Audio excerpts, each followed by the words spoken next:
સમગ્ર ગુજરાતની જનતા આજે ભારતીય જનતા પાર્ટીના શાસનથી ત્રસ્ત છે. લોકો તમામ રીતે હેરાન પરેશાન છે, પણ લોકોની કોઈ ફરિયાદ સાંભળતું નથી, લોકોનો કોઈ અવાજ સંભળાતો નથી અને દરેક જગ્યાએ ડર અને ભયનો માહોલ ઊભો કરીને લોકોને ડરાવા દબાવવામાં આવે છે.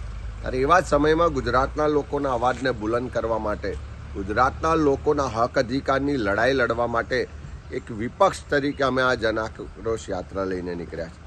પહેલા ચરણમાં તમે જોયું હશે કે ઉત્તર ગુજરાતમાં યાત્રા યોજાઈ અને લોકોએ ખૂબ ઉમળકા સાથે યાત્રામાં જોડાઈને પોતાના પ્રશ્નો રજૂ કર્યા. આ બીજા તબક્કાની યાત્રા મધ્ય ગુજરાતમાં ફાગવેલથી શરૂઆત કરી અને યાત્રા આજે ભ્રમણ કરીને છોટાઉદેપુર જિલ્લામાં આવ્યા. થોડા સમય પહેલાં પણ અમે જન આક્રોશ સભામાં કવાંટ ખાતે આવ્યા હતા, ત્યારે પણ લોકોએ ખૂબ રજૂઆત કરી હતી.